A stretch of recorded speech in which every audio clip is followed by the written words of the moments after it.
좋아요, 구독 눌러주세요.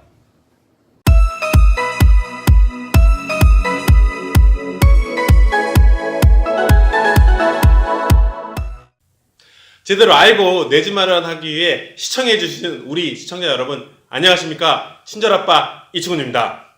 옆에는 소개해주세요. 예, 안녕하세요. 저는 부천과 인천 지역 신축빌라 넘버원을 담당하고 있는 박노진 멘토입니다. 안녕하세요. 예, 박수!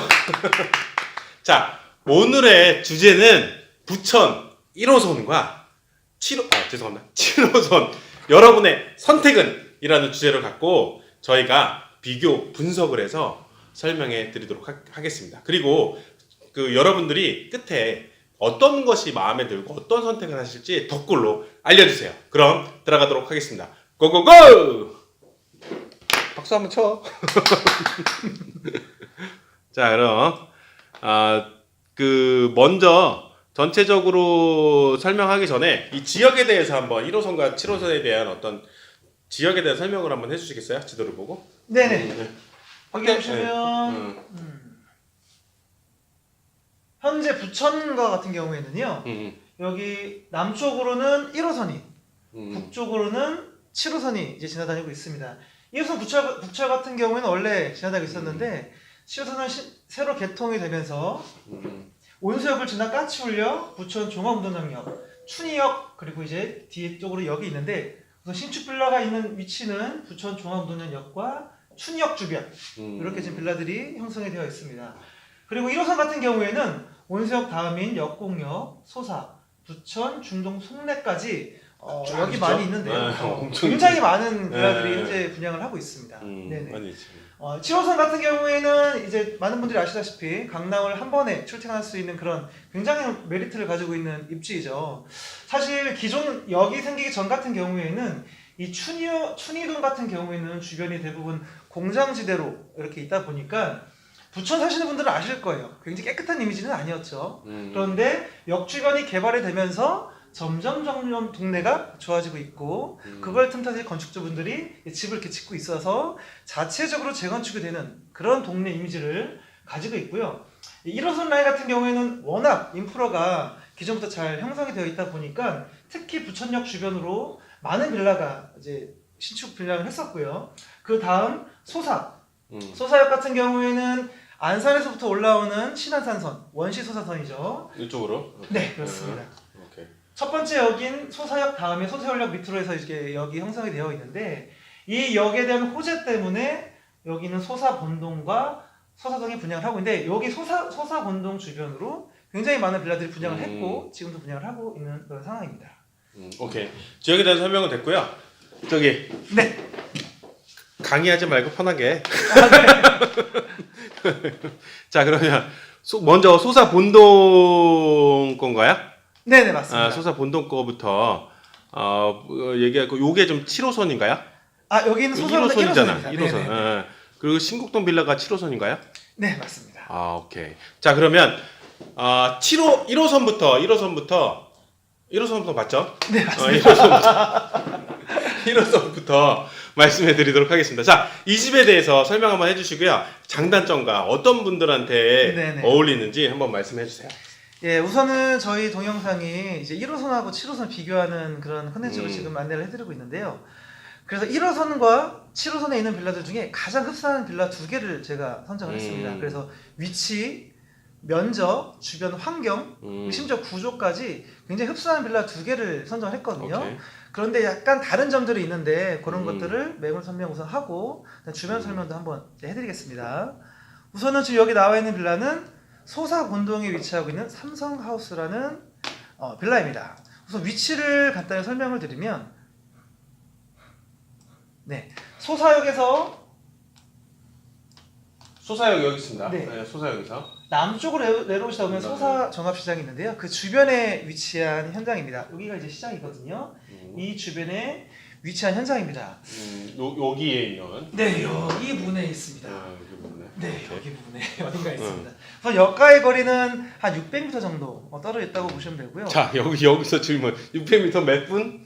600m 역세권 걸어서? 살짝 벗어나는 위치인데 네이버를 검색해보면 한 7분 정도 나오는 것 같더라고요. 7분 정도. 아, 그래 솔직하네. 아까도 뭐냐면 현장에서 그 정도 거리면 뭐 3, 4분 거리에 뭐 이렇게 하는데 뛰어가야 됩니다. 아, 도가니 보통 따라가요. 일반적으로 걸을 때 있잖아요. 사람이 시속이 3km에서 4km예요. 그러면 3km에서 4km는 뭐냐면 1km 걷는데 15분 걸린다는 소리예요. 그러면 네네. 600m면 사실은 절반이면 7분이면 천천히 걸으면 8분도 걸리는 거리니까 7, 8분 정도면 뭐 솔직하다.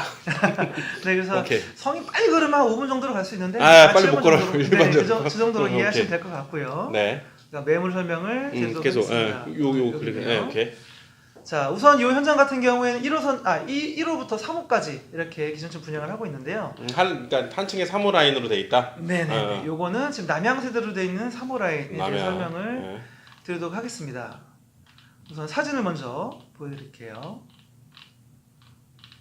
자, 우선 현관과 중문입니다. 이 사진 좀 작게 나왔네요. 네, 제 얼굴이 얼굴밖에 안 보이는데. 네네. 우선 3단 중문으로 시공이 되어 있습니다. 요즘 대부분 3단으로 되어 있죠. 미닫이도 이닫이가 많고 여닫이도 있는 경우도 많은데 대부분 이렇게 미닫이로 시공이 되어 있죠. 그냥 일반적이네요. 네네네. 이제 내부를 보시겠습니다. 거실인데요. 향은 남향입니다. 그래서 보시는 것처럼 안쪽으로 해가 굉장히 잘 들어가 있죠. 네. 네, 자세히 보시면 건물이 거실 있는데? 밖으로 건물이 있는데 이 건물은 굉장히 오래된 건축물인 것 같더라고요. 그래서 지금처럼 동간거리가 유지된 상태가 아니기 때문에 그냥 좀 답답한 그런 뷰를 보이고 있습니다. 그래서 제가 보기엔 여기가 이종 주거지역인 것 같고요. 이종 주거지역이기 때문에 여기 앞에 동간 거리가 그렇게, 왜냐면 서울 수도권 외곽 같은 경우에는 뭐 계획관리지구 같은 경우에는 건폐율이 40이기 때문에 동간 거리가 어느 정도 떨어지는데 여기 같은 경우 동간 거리가 그냥 육안상으로 봐도 한 2, 3m밖에 안 보이는데. 네, 그 정도 될 것으로 그렇죠. 네, 맞습니다. 그리고 이제 거실 한쪽 면은 아트월로 시공이 되어 있고 여기 대부분 이제 TV 아트월로 많이 활용을 하죠. 광택이네. 네네. 네, 안방입니다. 여기 현장 같은 경우에는 그렇게 큰 대형 평수는 아닙니다. 그러다 보니까 방들이라든지 거실 주방 사이즈가 그렇게 큰 편은 아닌데 그나마 방들 사이즈가 일반적인 신축 빌라에서보다는 조금 더 평수가 좀 잘 나와 있어요. 그래서 11자 이상의 안방을 보이고 있고 역시 안방도 마찬가지로 남향을 보이고 있어서 안방과 거실, 작은 방 이렇게 3베이 구조로 남향을 이렇게 보이고 있습니다. 여기서 잠깐 3베이 구조라는 건 뭐냐면 베이라는 건요 구조물이라는 거예요. 한 구조물이 하나가 있다 그러면 1베이고요. 구조물이 두 개. 그러니까 방이라는 구조물 옆에 또 거실이라는 구조물이 있으면 2베이. 그럼 방, 거실, 방이 있으면 이거 3베이. 그러니까 이 한쪽 그 거실이라는 면에서 바깥에서 봤을 때 구조물이 몇 개가 있느냐라는 건데 3베이면 아까 얘기한 것처럼 그 정확한 구조는 어떻게 될지 모르겠지만 방, 거실, 방 뭐 요런 구조로 3베이 구조로 나와 있다. 요런 말씀입니다. 네네네. 네. 그리고 여기 이제 보시면 부부욕실이 이제 보이죠. 부부욕실 같은 경우는 그렇게 넓지는 않습니다. 그래서 이제 샤워까지 하기엔 조금 비좁아 보이는 부분이 있고요. 간단한 세면이라든지 일어나셨을 때 소변 정도 보시는 것 정도는 가능할 것 같습니다. 그리고 중간방이에요. 여기가 중간방인데 역시 여기도 마찬가지로 남양 쪽을 바라보고 있고 이제 다용도실이 중간방 옆에 있기 때문에 이쪽으로 건조기를 설치해서 빨리 건조하면은 남양이기 때문에 잘 마르겠죠. 일반적으로 여기 그 다용도실 예전에는 한 2m까지 펼쳐졌는데 요새는 이거가 한 1m 50 정도 보시면 되는 거고요. 그러니까 작은 방에 다용도실이 있다. 그러니까 쉽게 얘기해서 작은 방에 발코니가 있다고 하면 작은 방 크기만큼 발코니가 나오는 거고 큰 방에 있으면 큰 방 크기만큼 발코니가 나온다고 보시면 돼요. 그러니까 일반적으로 빌라 했을 때 작은 방에 발코니가 나오는 경우가 많은데 이 발코니가 그래서 한 개인가요? 두 개? 네, 한 개입니다. 한 개? 오케이. 네네. 자, 그리고 세 번째 방은 조금 아담하게 나왔기 때문에 성인분께서 짐이 좀 많다 싶으면 조금은 작을 수 있는 그런 방 사이즈라고 보시면 될 것 같습니다. 애들 방으로 써야겠네요. 네, 맞습니다. 그리고 거실 욕실이에요. 이제 메인 욕실인데 뭐 샤워 부스가 설치되어 있거나 욕조가 있는 그런 크기는 나오지는 않습니다. 그렇지만 뭐 샤워하는 크게 어려움은 없을 것 같고요. 보시다시피 여기 이제 수건을 넣을 수 있는 수납함인데 바깥쪽으로는 이렇게 거울이 같이 이렇게 활용할 수 있도록 되어 있습니다. 제가 봤을 때 가장 활용도가 높은 수납자인 것 같습니다. 자, 여기 보면은 비데가 설치되어 있는데 요거는 옵션인가요? 아니면 뭐 요거는 기본 옵션으로. 기본 옵션. 네, 기본 네. 사양. 오케이. 역시 센스 있게 보셨군요. 다음. 네, 요거는 다용도실인데 역시 남양 아까 말씀드린 것처럼 음. 해가 잘 되기 때문에 오케이. 건조하는데 좋을 것 같고요.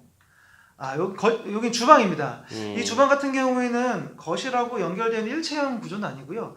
살짝 비틀어져 있는 분리형 주방이라고 보시면 될 것 같습니다. 그래서 공간 자체는 작지는 않은데요. 따로 식탁 자리를 둘 만한 공간은 보이지 않습니다. 그래서 여기 보시는 것처럼 이동식 아일랜드 식탁을 활용해서 뭐 조리라든지 요리하실 때 활용하시면 좋을 것 같고요. 그리고 주방창이 들어가 있기 때문에 뭐 생선 요리하실 때 환기는 굉장히 잘 될 것으로 보입니다. 맞아요. 네. 이 구조상 주방창에 안 들어갈 수 있는 구조도 있어요. 어느 면에 따라서는 있어서 좋네요. 네네. 그리고 이제 엘리베이터는 당연히 기본적으로 다 들어가 있고요. 한 10개 중에 9개 현장은 대부분 다 그렇죠. 들어가 지역 있는 근데 것 같습니다. 그것도 지역별로 좀 다른 게 서울의 일부 지역 같은 경우에 좀 확인해 보니까 한 50% 정도 들어가 있는 데도 있더라고요. 어느 동에 가니까 거의 아예 다 돼 있는 데도 있고. 그러면 여기서 뭐 집에 대한 어떤 인테리어라든지 내부적인 설명은 됐는데, 그러면 아까 처음에 얘기했듯이 이 집에 대한 어떤 단점을 한번. 네네.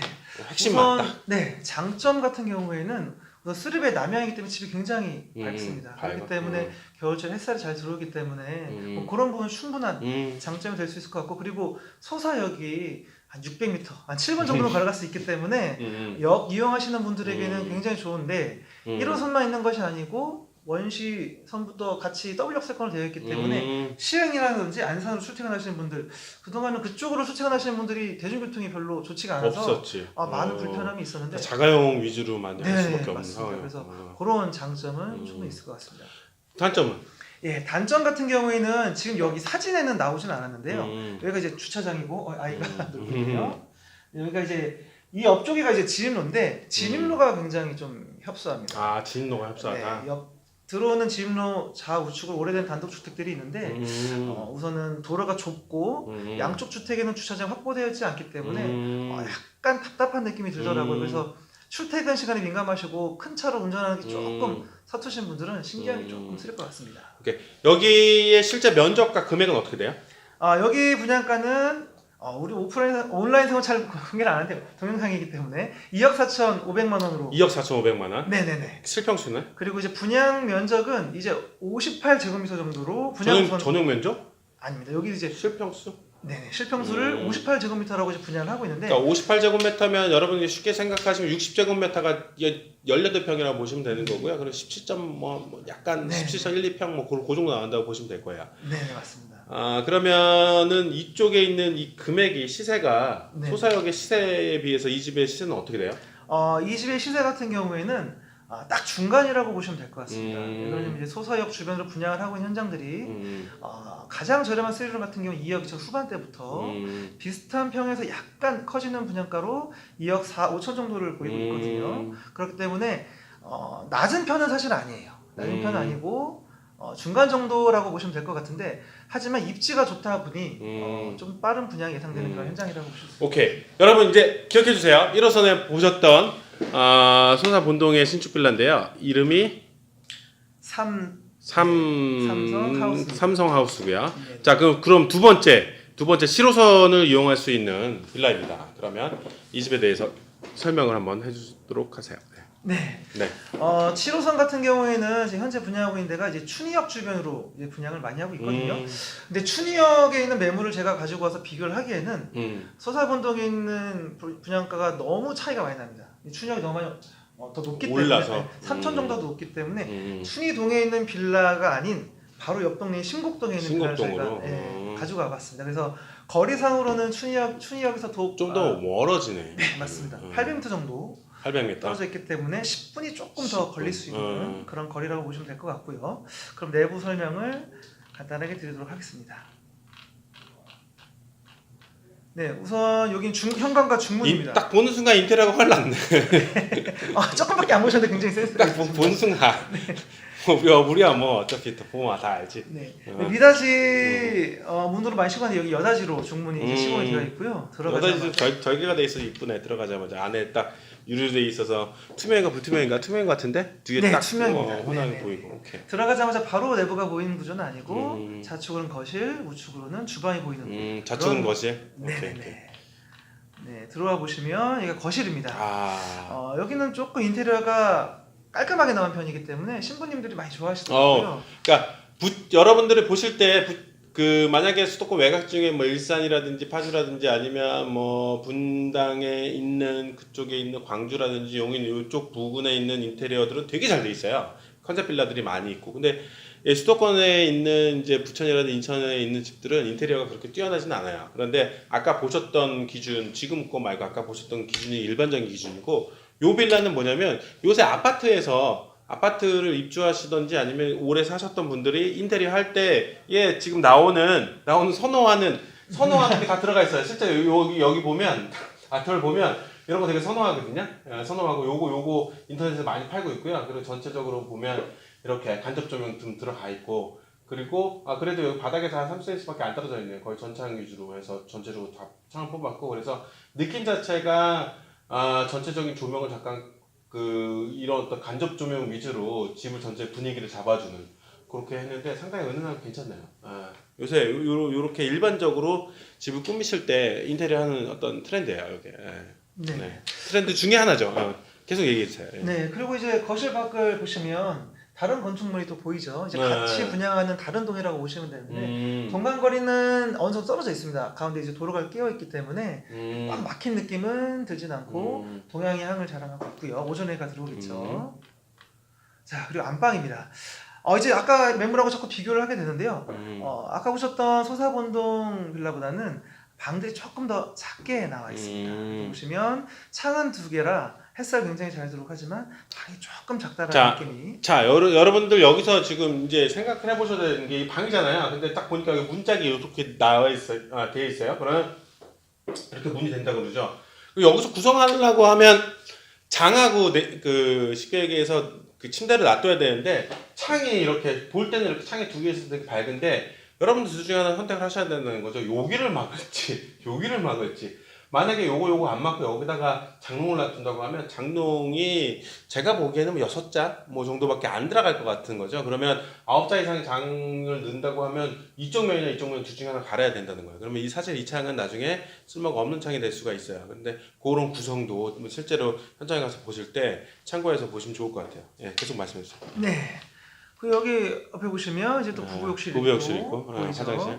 아까 보셨던 삼성과 굉장히 비슷한 구조로 되어 있죠. 마찬가지 샤워하기는 조금. 잠깐만요. 여기서도 되게 재밌는 거 하나 좀 말씀해 드리면, 이게 문이잖아요. 문이 보통 한 80cm인데 뭐 실제로 보면 이게 여기 화장실 이 공간이 한 1500 정도, 150cm 정도가 이상의 내경이 나와야 돼요. 근데 이게 문이 만약에 이거 시공 잘못했을 때는 일반적으로는 이 공간이 있잖아요. 그럼 여기를 들어가자마자 문을 변기를 놔두고 그 다음에 여기다가 뭐냐면 세면대를 이쪽에 놔두거든요. 그런데 이 공간은 사실상 공간이 좀 작다 보니까 여기다가 문이 열리는 거 부딪히지 않도록 여기다가 세면대를 놔둔 거고 여기다 변기를 놔둔 거예요. 구성을 바꾼 거죠, 위치를. 그런데 일반적인 소비자들은 그냥 모르는 거예요, 그런 부분들을. 일반적으로는 사실은 변기를 이쪽에 놔둡니다. 문 열자마자 여기다 놔두고 옆에다가 이렇게 세면대를 놔둔다는 거. 근데 공간이 좀 협소하기 때문에 위치를 바꿔서 문을 열릴 수 있도록 만들어 주는 거죠. 예. 네. 이게 두 번째 중간 안방입니다. 우선은 안방 같은 경우에는 조금 아담한 편이었는데 중간방은 그렇게 작진 않습니다. 그래서 성인분이 어느 정도 짐이 있어도 충분히 활용할 수 있을 그런 면적이 나오고요. 옆쪽으로 이제 다용도실 발코니가 있기 때문에 작은 방에 있는 것보다는 조금 더 길이가 길겠죠. 오케이. 자, 세 번째 방은 조금 아담합니다. 성인분은 좀 어려울 수 있고 아이들을 위한 방으로 준비해 주시면 좋을 것 같아요. 자, 여기 보시면 다용도실이 있는데 물건들을 많이 적지 않아가지고 좀 좁아 보이고 끝에 보시면 약간 꺾여 있어요. 그래서 길이는 많이 좁진 않은데 반듯하지 않기 때문에 공간 활용도는 조금 떨어질 것 같네요. 자, 여기는 거실의 메인 욕실인데요. 자세히 보시면 아시겠지만 안방 욕실하고 상당히 작네. 네, 똑같은 거 아니야 이거? 크게 차이가 없습니다. 세면대 샤워기는? 네, 샤워기는 여기 있죠. 어디? 여기 있습니다. 그래서 이 집의 단점이 요게 엔진. 욕실이 좀 작아서 시원시원하게 샤워하시는 분들은 조금 답답할 수 있고. 야, 조금 답답한 게 아니고 완전 엔진이지 이거. 휴지가 다 젖을 수 있습니다. 네, 그 점은 감안하셔서 살살 야, 이거 완전 엔진이네 이거. 네. 네, 그리고 주방입니다. 주방 이쁘네. 네, 거실하고 연결된 일체형 구조의 주방이에요. 보시는 것처럼 주방창도 마창으로 되어 있기 때문에 거실창과 주방창 열어두시면 환기 굉장히 잘 될 것 같고요. 지금 냉장고 부스 자리는 없는데 이쪽으로 냉장고 2개를 둘 수 있는 공간이 나옵니다. 그래서 자, 여러분, 냉장고 2개 놔두면 어떻게 될까요? 냉장고가 90이에요. 보통 900 잡아주는데 여기 또 띄면 전체적으로 냉장고 공간을 한 1m 정도 잡아줘야 되거든요. 1m 잡으면, 그리고 냉장고 문을 열잖아요. 그러면 이거는 놔둘 수 있어요. 놔둘 수 있는데, 그리고 여기서도 공간을 떼야 되잖아요. 띄고 놔두고 하면 잘못하면 여기 공간 좀 넘어갈 수도 있다는 거는 여러분 참조해 주셔서 들어주셨으면 좋겠습니다. 네. 네네. 그리고 이제 이 아일리시타 같은 경우는 D글자 연결된 건 아니고 이동할 수 있도록 이렇게 따로 오케이. 설치가 되어 있습니다. 네. 굉장히 환하고 밝은 톤이죠. 네. 네, 이렇게 후드.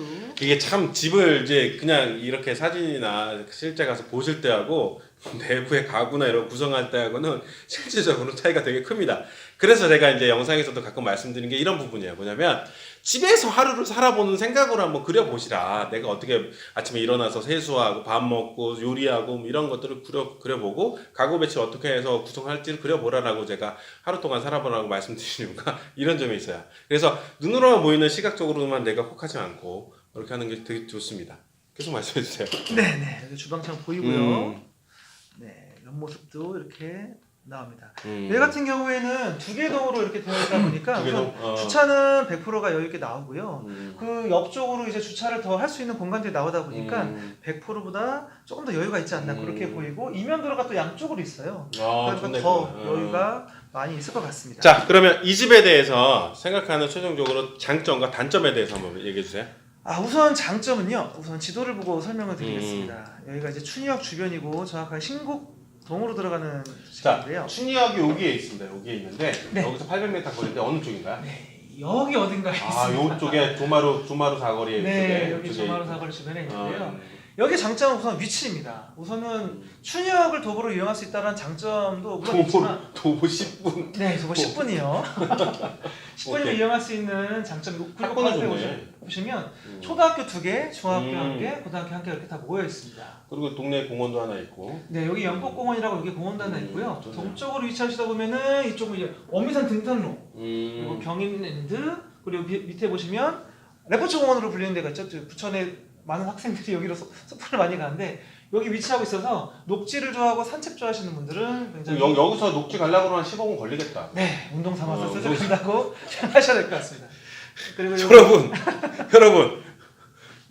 여러분 이거는 이렇게 우리가 설명한다고 그래도 우리는 워낙 솔직하게 설명하기 때문에 여러분 이게 정답이에요. 뭐냐면 솔직히 이렇게 하는 게 장점으로 설명했지만 이거 가려고 하면 되게 힘들어.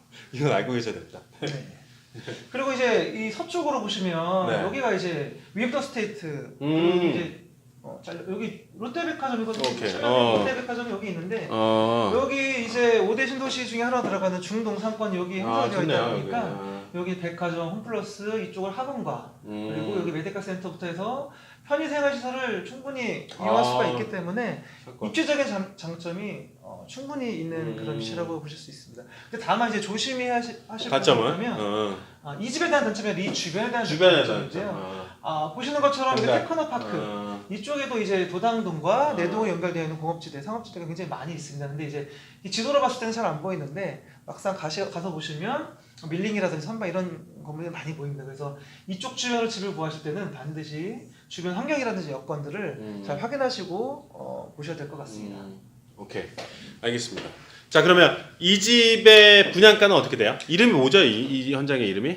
요 집의 현장은 웰메이드 빌리지 현장입니다. 웰메이드 빌리지. 네네. 실평수와 분양가는요? 역시 아까랑 마찬가지 58제곱미터로 분양을 하고 있고요. 똑같아요? 네. 똑같은 걸 소수점 비교했구나. 뒷자리는 좀 다른데요. 많이 비슷한 면적을 보이고 있고 오케이. 분양가는 2억 4,900만 원으로 현재 2억 분양을 하고 4,900. 자, 그러면 춘희역 도보 10분의 실평수는 17평이라고 대충 얘기하고 그리고 분양가는 2억 4,900. 4,900이고 시세보다는 금액이 어떤가요?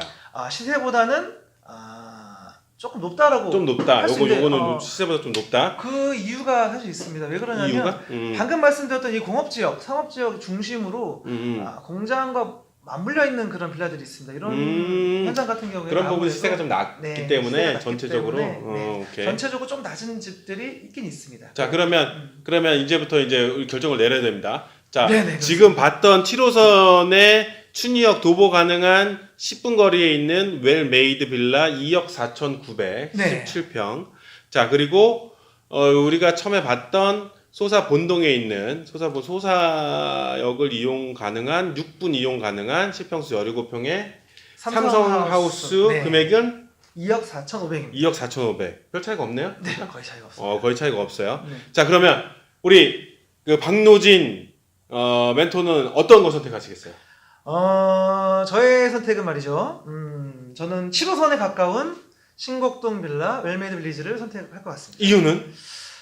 좀 전에 말씀드린 것처럼 우선은 7호선으로 한 번에 강남 갈 수 있다는 큰 장점이 있고 주변 환경이 우선 다 조성되어 있다는 장점이 있기 때문에 아직은 소사분동 같은 경우에는 여기 들어섰긴 했지만 아직은 주변이 정리가 좀 덜 된 느낌.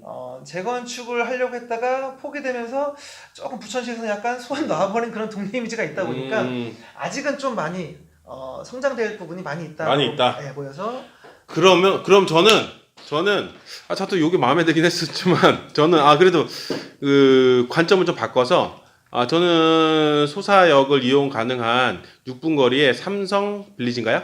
삼성하우스를 선택하도록 할게요.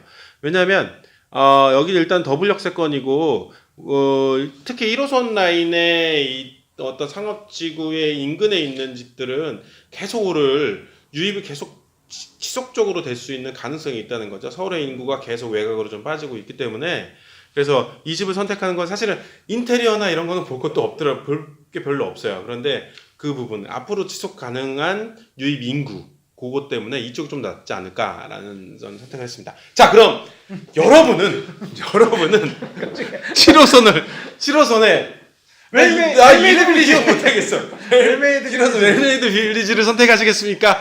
아니면 1호선에 삼성 빌리지를 삼성하우스를 선택하시겠습니까? 자, 그럼 여러분의 선택을 댓글로 알려주세요. 다음 영상에서 또 만나 뵙겠습니다. 감사합니다. 영상은